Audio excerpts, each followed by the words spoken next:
this pre-cut, obviously.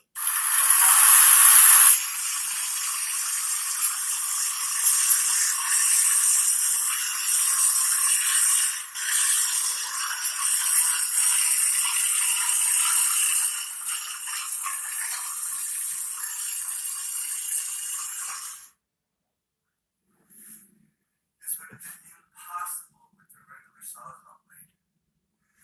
So, the top, I started to cut so that I can tie it into the plate. I use this going across and start